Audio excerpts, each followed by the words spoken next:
주가 곽종근을 만난 직후 가진 언론 인터뷰에서 했던 발언인데 그것도 좌파 성향의 유튜버와의 인터뷰였습니다. 그는 이렇게 말했습니다.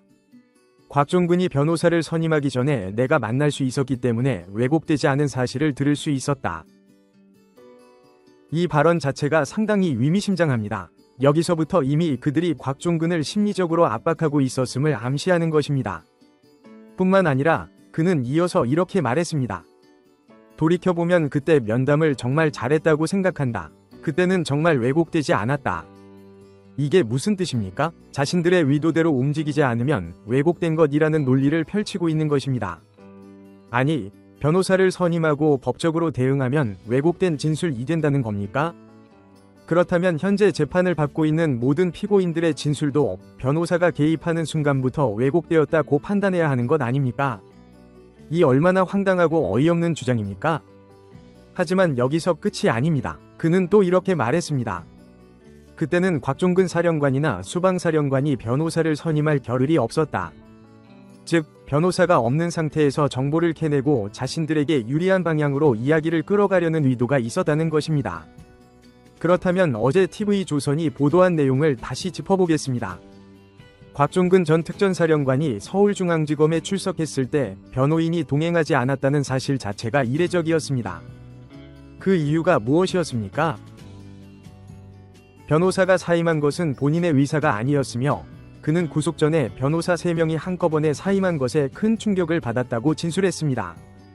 그런데 여기서 더 중요한 사실이 드러납니다. 민주당은 누구를 곽종근에게 변호사로 소개했습니까? 바로 제주 간첩단 사건을 변호했던 인물이었습니다. 그런데 왜 하필 대한민국을 적으로 돌린 자들의 변호를 맡았던 인물을 추천했을까요? 더 충격적인 사실은 이 변호사가 곽 전 사령관을 단 한 번 만난 후 이렇게 말했다는 점입니다. 내란 사건이라 맡기 어렵다. 간첩 사건까지 맡았던 변호사가 내란 사건은 맡기 어렵다고요? 이게 상식적으로 이해가 됩니까? 간첩도 변호할 수 있는데 대한민국을 위해 헌신한 군인은 변호할 수 없다는 겁니까? 그렇다면 이 변호사를 소개한 부승찬 의원은 뭐라고 해명했을까요? 내가 아는 변호사는 그 사람밖에 없었다. 이 말을 듣고 기가 차서 말이 나오지 않습니다. 대한민국 현직 국회의원이 아는 변호사가 그것도 하필 간첩 사건을 변호한 단 한 사람뿐이라고요? 저 같은 일반 시민조차도 아는 변호사만 10명은 넘습니다. 이쯤 되면 결론은 명확합니다. 민주당이 곽 전 사령관을 철저히 이용하려 했다는 것입니다. 그들은 약속과 달리 변호사까지 사임시켜버렸고 이제야 그 사실이 드러나고 있습니다. 그리고 그 과정에서 얼마나 교묘한 술책이 동원되었는지도 점점 명확해지고 있습니다. 결국 곽종근이 내린 초유의 특단 조치라는 것은 무엇을 의미하겠습니까? 이 특단 조치란 김병주 유튜브에 출연하는 것이었으며 특전사의 핵심 간부들이 깊은 밤 새벽 1시에 직접 관사를 찾아가 회의를 열었다고 합니다. 그것도 단순한 회의가 아니었습니다. 상황이 얼마나 심각했으면 특전사 간부들이 한밤중에 긴급하게 움직였겠습니까? 이것은 단순한 논의가 아니라 국가 안보와 군 내부 질서에 중대한 영향을 미칠 폭풍전야와 같은 순간이었습니다. 지난해 12월 5일 저녁 곽종근 전 특전사령관은 한지인과 통화를 마친 후 이상현 일공수 여단장에게 전화를 걸어 울먹이며 이렇게 말했다고 합니다. 부하들이 다치고 있습니다. 이제 더 이상 참을 수 없습니다. 내일 특단의 조치를 단행하겠습니다. 이 말을 들은 여단장은 사태의 심각성을 인식하고 즉시 특전사 주임원사에게 보고했습니다. 사령관의 심리 상태가 불안해 보입니다. 직접 공간으로 가서 상황을 확인해 보십시오. 그리하여 새벽 1시 특전사 주임원사와 방첩 부대장이 급히 공간으로 향해 1시간 넘게 대책을 논의하게 됩니다. 그리고 그 자리에서 제기된 방안이 바로 김병주 유튜브 출연이었습니다. 이 회의에서는 민주당 측 유튜브 채널에 대한 언급이 있었고 일부 간부들은 이를 강하게 반대했다고 합니다. 하지만 곽 전 사령관은 나는 반드시 출연하겠다 며 확고한 결심을 밝혔고 참모들의 만류조차 그의 결정을 막지 못했습니다. 날이 밝은 뒤 오전 8시경에는 707 특임단장, 김현태 법무장교, 방첩 부대장까지 참석한 또 다른 대책회의가 열렸습니다. 그리고 그 자리에서 나온 것이 무엇이었습니까? 바로 예상 질문 10개가 적힌 메모지였습니다. 이것이 의미하는 바는 무엇입니까? 단순한 인터뷰가 아닌 사전에 조율된 기획 출연이었다는 결정적 증거입니다. 실제로 사전에 통화 요청이 있었고 예상 질문이 전달되었으며 곽 전 사령관이 직접 그 질문들을 검토했다고 합니다. 여기서 끝이 아닙니다. 김현태 단장은 국회에서 이렇게 증언했습니다. 곽 전 사령관이 이진우 전 수방사령관에게까지 연락해 같은 유튜브 채널에 출연해달라고 요청했다는 것입니다. 변호사 소개, 예상 질문, 유도된 답변, 이것을 무엇이라고 부릅니까? 바로 회유입니다. 이것이 회유가 아니라면 대체 무엇을 회유라고 불러야 합니까? 하지만 더 중요한 점이 있습니다. 이러한 회유가 진행되기 전에 무엇이 있었습니까? 바로 협박이 있었다는 사실입니다. 너 말 안 하면 내란죄로 엮겠다. 이 말이 나온 시점은 언제였습니까? 바로 곽종근 전 사령관이 김병주 유튜브에 출연하기 전입니다. 결국 협박이 선행되었고 그 협박으로 인해 곽 전 사령관은 민주당 측과 접촉하게 된 것입니다. 이게 무엇을 의미합니까? 이미 시나리오는 철저히 계획되어 있었고 곽 전 사령관은 치밀하게 짜인 함정에 빠져들었던 것입니다. 그리고 그 결과로 어떤 일이 벌어졌습니까? 예상했던 대로 혹은 그보다 더 심각한 상황이 전개되었습니다. 그 과정에서 요원이 국회의원으로 둔갑하는 초유의 사태가 벌어진 것입니다. 그렇다면 누가 어떤 의도로 이 판을 짰으며 그 뒤에서 조종한 세력은 누구입니까?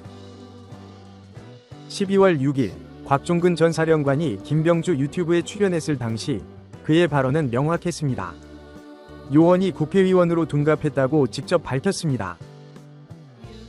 하지만 변호사가 떠난 이후인 2월 6일 헌재에서 그는 이렇게 진술합니다. 대통령이 국회의원이라고 말한 적이 없다. 이것은 무엇을 의미합니까? 명백히 변호사가 있을 때와 없을 때 그의 진술이 달라졌다는 것입니다. 그렇다면 그 변화의 원인은 무엇이었겠습니까? 하지만 이것이 끝이 아닙니다. 더욱 충격적인 것은 자수서의 내용입니다. 곽 전 사령관이 검찰에 제출한 최초의 자수서에는 국회의원을 본회의장에서 끌어내라는 말이 포함되어 있지 않았습니다. 그런데 이 자수서가 어떻게 바뀌었습니까? 무려 3번이나 수정되었습니다. 그리고 단순한 편집이 아니라 핵심적인 내용이 바뀌었던 것입니다. 첫 번째 자수서에서는 민주당이 주장하는 내란 혐의를 입증할 수 있는 결정적인 단어가 없었습니다. 하지만 3번이 수정 과정을 거치면서 그 내용은 어떻게 변질되었습니까? 결정적인 표현들이 하나둘 추가되면서 결국 자수서의 내용은 원하는 방향으로 변형되었습니다. 그리고 여기서 또 다른 의혹이 등장합니다. 바로 자수서가 작성된 시점과 그 과정입니다. 곽종근 전 사령관의 주장에 따르면 자수서는 12월 9일 검찰 출석 전에 작성되어 검찰에 제출되었다고 합니다. 하지만 이상하지 않습니까? 이후 언론을 통해 발표된 자수서 내용을 살펴보면 김현태 단장이 주장하는 내용과 일부 차이가 있는 것입니다. 이 차이는 단순한 기억착오가 아닙니다. 오히려 내용이 의도적으로 바뀌었다는 강력한 증거입니다. 곽 전 사령관이 처음 작성한 자수서에는 그런 내용이 없었습니다. 그런데 12월 10일, 바로 다음 날 그는 박범계를 만났습니다. 그 자리에서 민주당 측은 변호사를 소개해주겠다고 말했습니다. 그리고 그 이후 어떤 일이 벌어졌습니까? 곽종근의 자수서는 3차례나 수정되었습니다. 그때부터 내용이 변하기 시작한 것입니다. 왜 하필 박범계를 만난 후 자수서가 바뀌었을까요? 민주당의 개입 가능성이 점점 더 짙어지고 있습니다. 더 중요한 사실은 박범계를 만나기 전에 이미 곽종근은 자수서를 작성해 검찰에 제출했다는 점입니다. 즉, 변호사를 소개받기 전 민주당 측과 접촉하기 전부터 이미 자수서는 존재하고 있었습니다.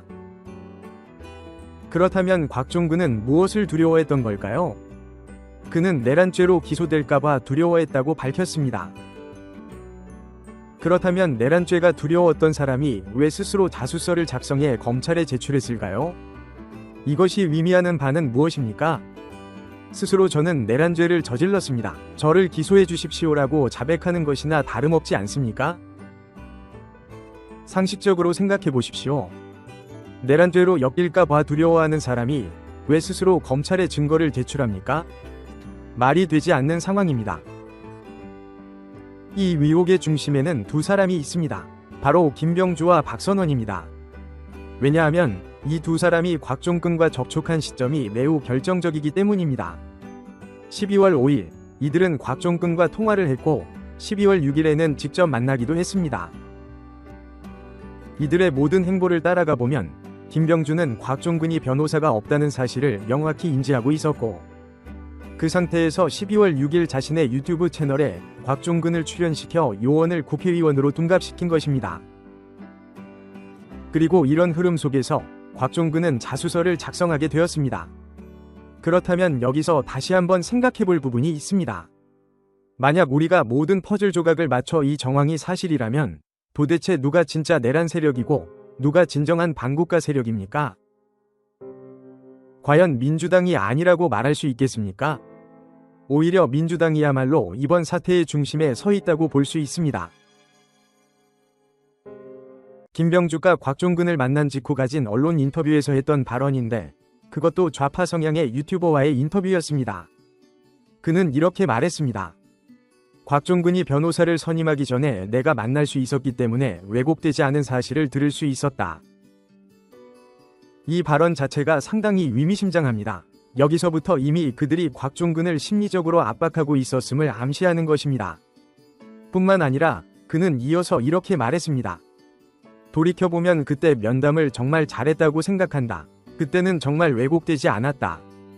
이게 무슨 뜻입니까? 자신들의 의도대로 움직이지 않으면 왜곡된 것이라는 논리를 펼치고 있는 것입니다.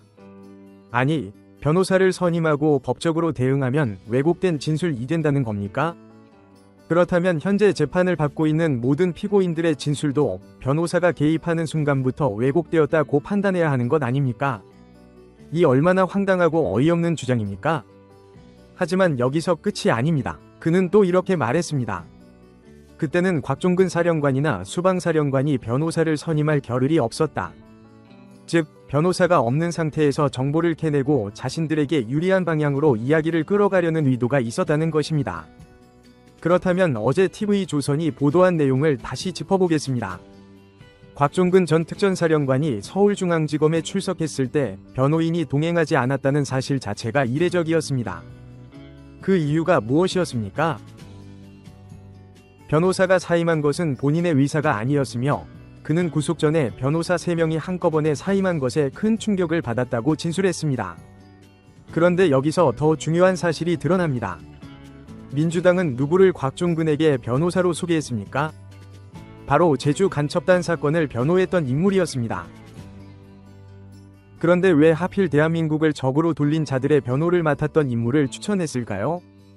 더 충격적인 사실은 이 변호사가 곽 전 사령관을 단 한 번 만난 후 이렇게 말했다는 점입니다. 내란 사건이라 맡기 어렵다. 간첩 사건까지 맡았던 변호사가 내란 사건은 맡기 어렵다고요? 이게 상식적으로 이해가 됩니까? 간첩도 변호할 수 있는데 대한민국을 위해 헌신한 군인은 변호할 수 없다는 겁니까? 그렇다면 이 변호사를 소개한 부승찬 의원은 뭐라고 해명했을까요? 내가 아는 변호사는 그 사람밖에 없었다. 이 말을 듣고 기가 차서 말이 나오지 않습니다. 대한민국 현직 국회의원이 아는 변호사가, 그것도 하필 간첩 사건을 변호한 단 한 사람뿐이라고요? 저 같은 일반 시민조차도 아는 변호사만 10명은 넘습니다. 이쯤 되면 결론은 명확합니다. 민주당이 곽 전 사령관을 철저히 이용하려 했다는 것입니다. 그들은 약속과 달리 변호사까지 사임시켜 버렸고 이제야 그 사실이 드러나고 있습니다. 그리고 그 과정에서 얼마나 교묘한 술책이 동원되었는지도 점점 명확해지고 있습니다. 결국 곽종근이 내린 초유의 특단 조치라는 것은 무엇을 의미하겠습니까? 이 특단 조치란 김병주 유튜브에 출연하는 것이었으며 특전사의 핵심 간부들이 깊은 밤 새벽 1시에 직접 관사를 찾아가 회의를 열었다고 합니다. 그것도 단순한 회의가 아니었습니다. 상황이 얼마나 심각했으면 특전사 간부들이 한밤중에 긴급하게 움직였겠습니까? 이것은 단순한 논의가 아니라 국가 안보와 군 내부 질서에 중대한 영향을 미칠 폭풍전야와 같은 순간이었습니다.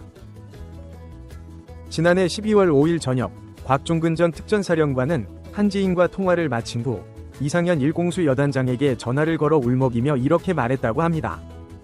부하들이 다치고 있습니다. 이제 더 이상 참을 수 없습니다. 내일 특단의 조치를 단행하겠습니다. 이 말을 들은 여단장은 사태의 심각성을 인식하고 즉시 특전사 주임원사에게 보고했습니다. 사령관의 심리 상태가 불안해 보입니다. 직접 공간으로 가서 상황을 확인해 보십시오. 그리하여 새벽 1시 특전사 주임원사와 방첩 부대장이 급히 공간으로 향해 1시간 넘게 대책을 논의하게 됩니다. 그리고 그 자리에서 제기된 방안이 바로 김병주 유튜브 출연이었습니다. 이 회의에서는 민주당 측 유튜브 채널에 대한 언급이 있었고 일부 간부들은 이를 강하게 반대했다고 합니다. 하지만 곽 전 사령관은 나는 반드시 출연하겠다 며 확고한 결심을 밝혔고 참모들의 만류조차 그의 결정을 막지 못했습니다. 날이 밝은 뒤 오전 8시경에는 707 특임단장, 김현태 법무장교, 방첩 부대장까지 참석한 또 다른 대책회의가 열렸습니다. 그리고 그 자리에서 나온 것이 무엇이었습니까? 바로 예상 질문 10개가 적힌 메모지였습니다. 이것이 의미하는 바는 무엇입니까? 단순한 인터뷰가 아닌 사전에 조율된 기획 출연이었다는 결정적 증거입니다. 실제로 사전에 통화 요청이 있었고 예상 질문이 전달되었으며 곽 전 사령관이 직접 그 질문들을 검토했다고 합니다. 여기서 끝이 아닙니다. 김현태 단장은 국회에서 이렇게 증언했습니다. 곽 전 사령관이 이진우 전 수방사령관에게까지 연락해 같은 유튜브 채널에 출연해달라고 요청했다는 것입니다. 변호사 소개, 예상 질문, 유도된 답변, 이것을 무엇이라고 부릅니까? 바로 회유입니다. 이것이 회유가 아니라면 대체 무엇을 회유라고 불러야 합니까? 하지만 더 중요한 점이 있습니다. 이러한 회유가 진행되기 전에 무엇이 있었습니까? 바로 협박이 있었다는 사실입니다. 너 말 안 하면 내란죄로 엮겠다. 이 말이 나온 시점은 언제였습니까? 바로 곽종근 전 사령관이 김병주 유튜브에 출연하기 전입니다. 결국 협박이 선행되었고 그 협박으로 인해 곽 전 사령관은 민주당 측과 접촉하게 된 것입니다. 이게 무엇을 의미합니까? 이미 시나리오는 철저히 계획되어 있었고 곽 전 사령관은 치밀하게 짜인 함정에 빠져들었던 것입니다. 그리고 그 결과로 어떤 일이 벌어졌습니까?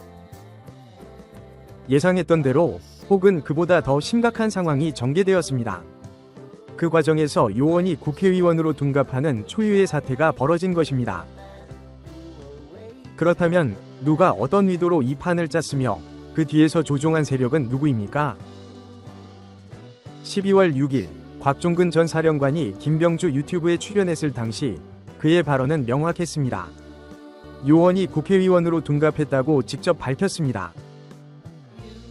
하지만 변호사가 떠난 이후인 2월 6일 헌재에서 그는 이렇게 진술합니다. 대통령이 국회의원이라고 말한 적이 없다. 이것은 무엇을 의미합니까? 명백히 변호사가 있을 때와 없을 때 그의 진술이 달라졌다는 것입니다. 그렇다면 그 변화의 원인은 무엇이었겠습니까? 하지만 이것이 끝이 아닙니다. 더욱 충격적인 것은 자수서의 내용입니다. 곽 전 사령관이 검찰에 제출한 최초의 자수서에는 국회의원을 본회의장에서 끌어내라는 말이 포함되어 있지 않았습니다. 그런데 이 자수서가 어떻게 바뀌었습니까?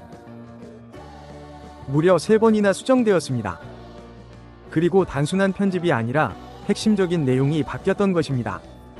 첫 번째 자수서에서는 민주당이 주장하는 내란 혐의를 입증할 수 있는 결정적인 단어가 없었습니다. 하지만 3번이 수정 과정을 거치면서 그 내용은 어떻게 변질되었습니까? 결정적인 표현들이 하나둘 추가되면서 결국 자수서의 내용은 원하는 방향으로 변형되었습니다.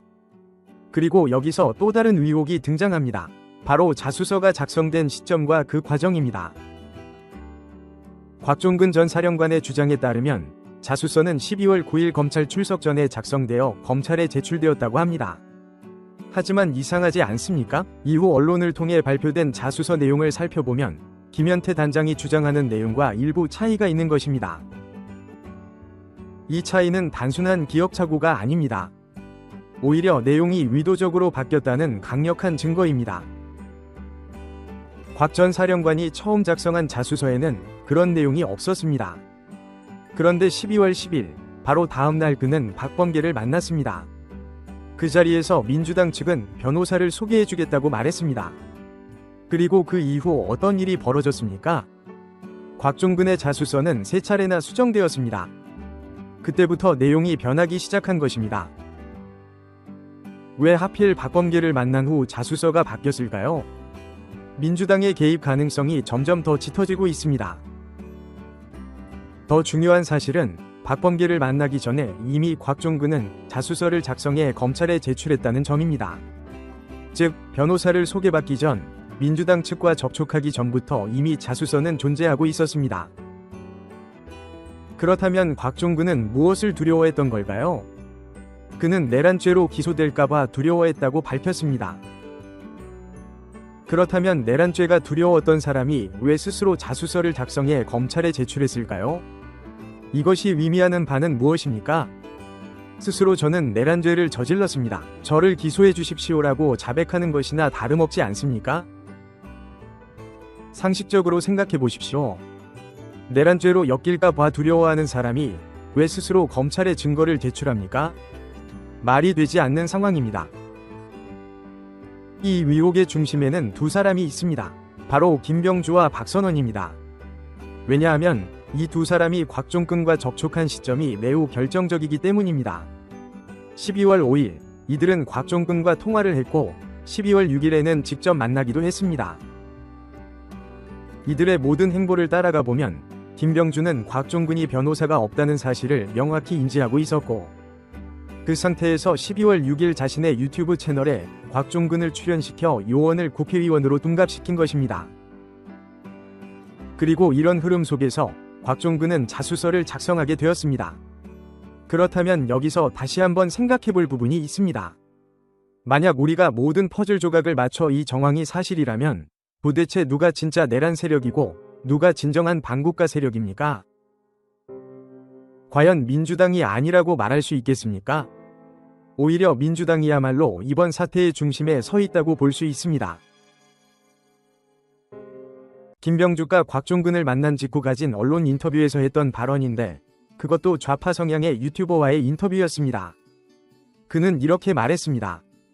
곽종근이 변호사를 선임하기 전에 내가 만날 수 있었기 때문에 왜곡되지 않은 사실을 들을 수 있었다. 이 발언 자체가 상당히 의미심장합니다. 여기서부터 이미 그들이 곽종근을 심리적으로 압박하고 있었음을 암시하는 것입니다. 뿐만 아니라 그는 이어서 이렇게 말했습니다. 돌이켜보면 그때 면담을 정말 잘했다고 생각한다. 그때는 정말 왜곡되지 않았다. 이게 무슨 뜻입니까? 자신들의 의도대로 움직이지 않으면 왜곡된 것이라는 논리를 펼치고 있는 것입니다.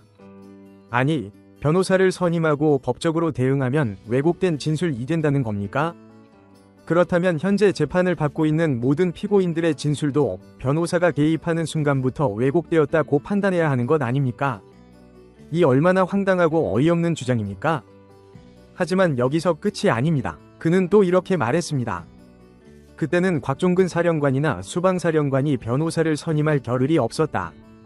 즉, 변호사가 없는 상태에서 정보를 캐내고 자신들에게 유리한 방향으로 이야기를 끌어가려는 의도가 있었다는 것입니다. 그렇다면 어제 TV조선이 보도한 내용을 다시 짚어보겠습니다. 곽종근 전 특전사령관이 서울중앙지검에 출석했을 때 변호인이 동행하지 않았다는 사실 자체가 이례적이었습니다. 그 이유가 무엇이었습니까? 변호사가 사임한 것은 본인의 의사가 아니었으며 그는 구속 전에 변호사 3명이 한꺼번에 사임한 것에 큰 충격을 받았다고 진술했습니다. 그런데 여기서 더 중요한 사실이 드러납니다. 민주당은 누구를 곽종근에게 변호사로 소개했습니까? 바로 제주 간첩단 사건을 변호했던 인물이었습니다. 그런데 왜 하필 대한민국을 적으로 돌린 자들의 변호를 맡았던 인물을 추천했을까요? 더 충격적인 사실은 이 변호사가 곽 전 사령관을 단 한 번 만난 후 이렇게 말했다는 점입니다. 내란 사건이라 맡기 어렵다. 간첩 사건까지 맡았던 변호사가 내란 사건은 맡기 어렵다고요? 이게 상식적으로 이해가 됩니까? 간첩도 변호할 수 있는데 대한민국을 위해 헌신한 군인은 변호할 수 없다는 겁니까? 그렇다면 이 변호사를 소개한 부승찬 의원은 뭐라고 해명했을까요? 내가 아는 변호사는 그 사람밖에 없었다. 이 말을 듣고 기가 차서 말이 나오지 않습니다. 대한민국 현직 국회의원이 아는 변호사가, 그것도 하필 간첩 사건을 변호한 단 한 사람뿐이라고요? 저 같은 일반 시민조차도 아는 변호사만 10명은 넘습니다. 이쯤 되면 결론은 명확합니다. 민주당이 곽 전 사령관을 철저히 이용하려 했다는 것입니다. 그들은 약속과 달리 변호사까지 사임시켜 버렸고, 이제야 그 사실이 드러나고 있습니다. 그리고 그 과정에서 얼마나 교묘한 술책이 동원되었는지도 점점 명확해지고 있습니다. 결국 곽종근이 내린 초유의 특단 조치라는 것은 무엇을 의미하겠습니까? 이 특단 조치란 김병주 유튜브에 출연하는 것이었으며, 특전사의 핵심 간부들이 깊은 밤, 새벽 1시에 직접 관사를 찾아가 회의를 열었다고 합니다. 그것도 단순한 회의가 아니었습니다. 상황이 얼마나 심각했으면 특전사 간부들이 한밤중에 긴급하게 움직였겠습니까? 이것은 단순한 논의가 아니라 국가 안보와 군 내부 질서에 중대한 영향을 미칠 폭풍전야와 같은 순간이었습니다. 지난해 12월 5일 저녁, 곽종근 전 특전사령관은 한 지인과 통화를 마친 후 이상현 일공수 여단장에게 전화를 걸어 울먹이며 이렇게 말했다고 합니다. 부하들이 다치고 있습니다. 이제 더 이상 참을 수 없습니다. 내일 특단의 조치를 단행하겠습니다. 이 말을 들은 여단장은 사태의 심각성을 인식하고 즉시 특전사 주임원